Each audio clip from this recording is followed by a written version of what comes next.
শুনছো? আজকে সন্ধ্যায় কি নাস্তা খাইবা? নাস্তা কি নাস্তা করতেছো? চা খাইতে হবে, বৃষ্টি হইতেছে, বাইরে ব্যাঙ ডাকতেছে, সন্ধ্যায় খুব ভালো একটা পরিবেশ, চা খাইতে হবে। আর চার সাথে ঝাল কিছু হলে ভালো হয়। তো এই বৃষ্টি বাদলের ভিতরে কিভাবে কি করব? বাইরে যায় কি ঝাল কিছু নিয়ে আসবো? না না, বাইরে কিভাবে যাবা? বৃষ্টি পড়তেছে তো, ঘরেই কিছু তৈরি করি। আজকে তো আমার একটা জিনিস খাইতে মন চাইতেছিল। কি খাবা? ওই যে আমাদের গ্রামের যে 12 ভাজা খাইতাম, এই বৃষ্টির মধ্যে মাখানো একটা 12 ভাজা, বিভিন্ন দিয়ে যে 12 ভাজাটা, ওইটার কথা খুব বারবার মনে পড়তেছিল। চায়ের সাথে ওইটা হলে খুব ভালো হতো। আমি এটা তোমাদের এলাকায় যে খেয়েছি, তো আয়োজন করি সেটারই। ওটা তো তুমি ভালো বানাও, তো আমি সব কিছু নিয়ে আসি। আছে বাসায়, ঘরে সব আছে মোটামুটি, দেখি সবই তো আছে এগুলা। তাহলে তাহলে ঘরে করতে পারো। হ্যাঁ, এখন তো বৃষ্টির মধ্যে বাইরে যাওয়া কষ্ট, তাহলে দেখো ঘরে তৈরি করা যায় কিনা। 12 ভাজার সাথে চা খাই। হ্যাঁ, তাহলে আমি সব কিছু নিয়ে আসি। 12 ভাজাটা তুমি বানাই দাও। ঠিক আছে। আর আমি চা বানাই নিয়ে আসি। ঠিক আছে, নিয়ে আসো। আচ্ছা, আমি তাহলে সব কিছু নিয়ে আসি।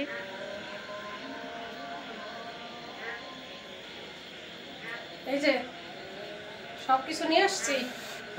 নিয়ে আসছো না? সব রেডি করে নিয়ে আসছো দেখা যায়। হ্যাঁ, মোটামুটি সব নিয়ে আসছি। এই যে চিরা ভাজা নিয়ে আসছি, বুট সেদ্ধ করে নিয়ে আসছি, সবই তো আছে এখানে। এখন শুধু এই যে পেঁয়াজ মরিচ আর মানে শুধু আমি তৈরি করব আর কি। হ্যাঁ হ্যাঁ, এটাকে একটু এটাকে দাও, বানাই টানাই দাও।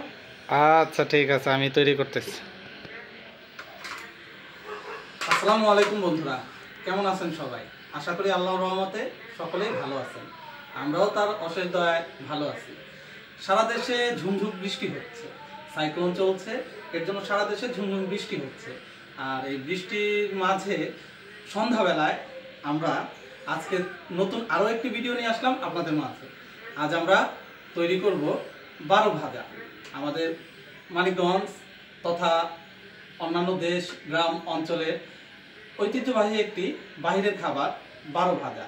আমরা কোথাও ঘুরতে গেলে বিকেলবেলা, পরন্ত বিকেলে সন্ধ্যার নাস্তায় বা চলাফেরার মাঝে আমরা এটা খেয়ে থাকি। আর এটা তৈরি করতে কি কি লাগে আজকে সমস্ত কিছু নিয়ে ঘরেই হাজির হয়ে গেলাম। প্রথমেই আমরা এটার জন্য নিয়ে নিয়েছি চিরা ভাজা, ছোলা সেদ্ধ ছোলা, আর অল্প কিছু চানাচুর, আর এটার প্রধান উপকরণ সরিষার তেল। আমরা সরিষার তেল নিয়ে নিয়েছি। আর এটার সাথে কিছু চাট মশলা, ধনিয়ার গুঁড়া, আর হলো জিরার গুঁড়া। আমরা এটা তৈরি করব এখন নাস্তার জন্য। প্রথমে আমরা এটা কিছু কাটাকাটি আছে সেগুলো করে নিব। আমরা প্রথমেই এটি শসা কেটে নিব।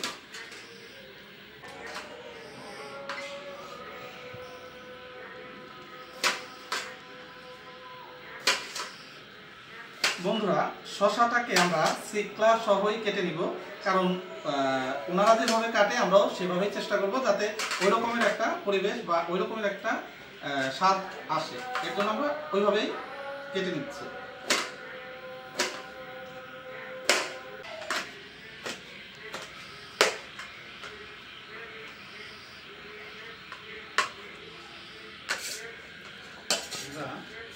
এটা মাখানোর জন্য একটি বল নিয়ে নিলাম, এর ভিতরে এগুলো দিয়ে দিব।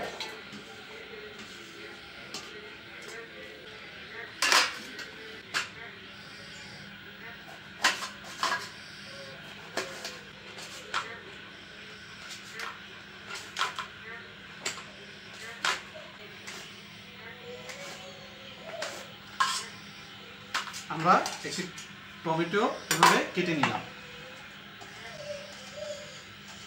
এবার পেঁয়াজ কেটে নিব।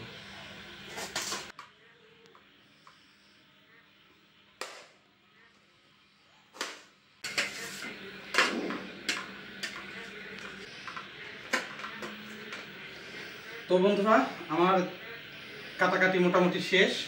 কাটাকাটি শেষ হয়ে গেল। এখন আমরা টমেটো কেটে নিচ্ছি স্কোয়ার শেপে, আর শসা কেটে নিচ্ছি। এরপরে কেটে নিলাম পেঁয়াজ, মরিচ এবং লেবু কুচি। লেবুটা চিকলা সহ আমরা কেটে নিচ্ছি। আর মরিচের ক্ষেত্রে ঝাল যে যেরকম খায় সেই অনুপাতে মরিচ দিতে হবে। তো আমরা আমাদের যেরকম ঝালটা আমরা পছন্দ ওইভাবেই মরিচ দিচ্ছি। তো আমরা এখন সবগুলো বলের মধ্যে নিয়ে নিব। পেঁয়াজ, মরিচ, লেবু, শসা আর হলো টমেটো। এটার মধ্যে যদি আপনার ধনে পাতা দেওয়া যায় তাহলে আরও ভালো হয়। হাতের কাছে নাই, যেহেতু বৃষ্টি হইতেছে তো আমরা ওইটা আর না দিলাম। এটার সাথে আমরা প্রথমে দিয়ে দিব ছোলা সিদ্ধ, তারপরে দিয়ে দিব চিড়া ভাজা, আমরা এটা ভেজে নিচ্ছি, এগুলো দিয়ে দিব। এরপর আমরা মশলাগুলো দিয়ে দিব। আমরা এখানে ধনিয়ার গুঁড়ো, চাট মশলার গুঁড়ো, আর হলো একটু জিরার গুঁড়ো দিয়ে দিলাম, আর দিয়ে দিব অল্প কিছু চানাচুর। এখন এটাকে একটু পরিমাণ মতো লবণ দিয়ে দিব। এবার এটাকে সরষের তেল দিয়ে ভালো করে হাত দিয়ে মাখিয়ে দিব। আর অনেকে এটা হাত দিয়ে মাখানোটাকে মানে অন্যভাবে দেখতে পারে, কিন্তু আমরা যে মামাদের কাছ থেকে কিনে খাই বা ই করি, ওরা এই হাত দিয়ে মাখায়। এটা হাত দিয়ে মাখানোর মধ্যে একটা আলাদা স্বাদ লুকিয়ে থাকে। তো আমরা এখন মাখিয়ে নিব।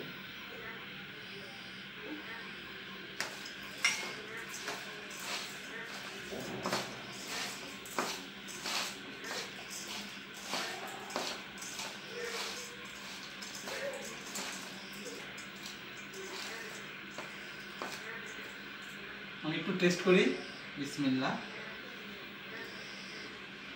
আর একটু তেল দিতে হবে।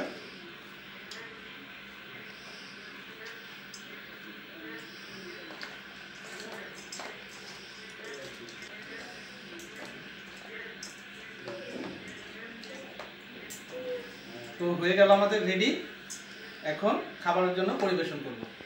তো বন্ধুরা, তৈরি হয়ে গেল আমাদের গ্রাম বাংলার ঐতিহ্যবাহী বাহিরের খাবার 12 ভাজা। আমরা গ্রাম বাংলা, অন্যান্য গ্রাম বাংলা, আমাদের দেশ মানিকগঞ্জ সহ অন্যান্য গ্রাম বাংলায়ও বাহিরে হাটে বাজারে বিভিন্ন মেলায় অনুষ্ঠানে এই 12 ভাজাটা অনেক জনপ্রিয় একটা খাবার। আমি আজকে ঘরেই তৈরি করে নিলাম নাস্তা হিসাবে। বাইরে বৃষ্টি হইতেছে, ঝাল ঝাল কিছু খাইতে ইচ্ছে করতেছিল, তো আমরা এটা তৈরি করে নিলাম। এখন খেয়ে টেস্ট করে দেখো কেমন হলো। বিসমিল্লাহ। বিসমিল্লাহ। সেই স্বাদ হয়েছে। আমরা তো মেলাতে গিয়ে খাই এবং রাস্তাঘাটে যাতায়াতের সময় আমার খুব প্রিয় খাবার এটা। আমার ফারহানের বাবা মেলাতে গেলে এটা আমাকে কিনে দেয়। মনে হইতেছে মামাদের চেয়ে এক ধাপ এগিয়ে আছে। ফারহানের বাবার হাত এমনিতেই ভালো, যাই বানায় খুব সুস্বাদু করে বানায়। মোট কথা হলো ফ্যামিলির লোকদের জন্য যত্ন করে তৈরি, এটা বেশি একটু ভালো হয়। আর এই বৃষ্টির দিনে যদি হাতের কাছে আপনাদের এই উপকরণগুলো থাকে, তাহলে বাইরে যদি মামাদের কাছ থেকে কিনে নাও আনতে পারেন, বাসায় ট্রাই করে দেখবেন। আর বন্ধুরা অবশ্যই কমেন্টস করে জানাবেন এই 12 ভাজাটা কার কার পছন্দের। অনেকেই ঝাল ঝাল একটা 12 ভাজা খাওয়ার জন্য মেয়ে ছেলে উভয়েরাই এটা অনেক পছন্দ করে। তো আমরা আজকে নাস্তার সাথে 12 ভাজা আর চা খাবো। কমেন্টসে জানাবেন কেমন হলো। আর যারা মনে করেন যে রাস্তার পাশে এটা তৈরি করতেছে বা রাস্তার খাবার পছন্দ করেন না, অনেকে রাস্তায় বসে খেতে, তো ঘরে বসে ওই জিনিসটা অনেকে পছন্দ করে। তো এভাবে বাহিরের খাবারটা খেতে মন চায় কিন্তু আবার বাহিরে খায় না, তারা অবশ্যই ঘরে বসে এটা তৈরি করে, মানে পরিষ্কার পরিচ্ছন্নতার সাথে ঘরে বসে আরাম করে, সাথে চা, অসাধারণ খাবার তৈরি করে। হ্যাঁ, খাও না। আর সাথে চা হলে তো কথাই নাই। তো চা নিয়ে আসি। কারণ কই পড়তে বসছে, কারণ পড়তেছে, করে নিয়ে যাও নাস্তাটা, আর চা খাবো। হ্যাঁ, চা নাও। চা নিয়ে এসছো? এরকম একটা বৃষ্টির মধ্যে ঝাঁঝালো স্বাদের ঝাল ঝাল 12 ভাজার পরে এখন মিষ্টি চা। হ্যাঁ, একেবারে জমে ক্ষীর। খেয়ে দেখো, চা তো আমি বানাইলাম, কেমন বানাইলাম। চা তো তুমি সবসময় ভালো বানাও, তোমার চায়ের তো প্রশংসা আছে পুরো ফ্যামিলিতেই আমার। বন্ধুরা, ঝিঝি পোকা ব্যাং ডাকতেছে, বৃষ্টি চলছে, সাইক্লোন যেহেতু, তো এমন একটা সন্ধ্যায় ঝাঁঝালো স্বাদে ঝাল ঝাল 12 ভাজা খাওয়ার পর মিষ্টি স্বাদের চা। আমাদের তো ভালোই কাটলো, আপনাদের কার কেমন কাটলো, বা আপনারা এমন খাবারে কীরকম পছন্দ, কার কার পছন্দ আমাদের কমেন্ট করে জানাবেন। আর আমাদের ভিডিও যাদের ভালো লাগে তারা অবশ্যই আমাদের চ্যানেলটিকে সাবস্ক্রাইব করবেন। আর যারা পূর্বেই সাবস্ক্রাইব করে দিয়েছেন তাদেরকে অসংখ্য ধন্যবাদ। আপনাদের এরকম ভালোবাসা যদি আমাদের সঙ্গে থাকে তাহলে আমরা আরো নতুন নতুন ভিডিও দিতে উৎসাহিত হব। তাহলে আমাদের সাফল্য নিশ্চিত। তো আজকে আমার সন্ধ্যা খুব ভালো কাটলো, আমার বাচ্চাদের, যেহেতু আজকে বৃষ্টির জন্য ফারহানের বাবা বাসায় আগেই ফিরে আসছে, সন্ধ্যাটা আমাদের সাথেই থাকলো। তো আগে ফিরে আসাতে ছেলেমেয়েরাও বাবাকে একটু বেশি সময় পেল, আমি একটু নাস্তা তৈরি করার, একটু চা বানানোর সুযোগ পেলাম। না হলে তো ফারহানের বাবা এই টাইমটায় কাজে ব্যস্ত থাকে, তো আস্তে আস্তে রাত হয়। দেখা হবে পরবর্তী নতুন কোনো ভিডিওতে। সে পর্যন্ত সবাই ভালো থাকবেন, সুস্থ থাকবেন। আল্লাহ হাফেজ। আল্লাহ হাফেজ।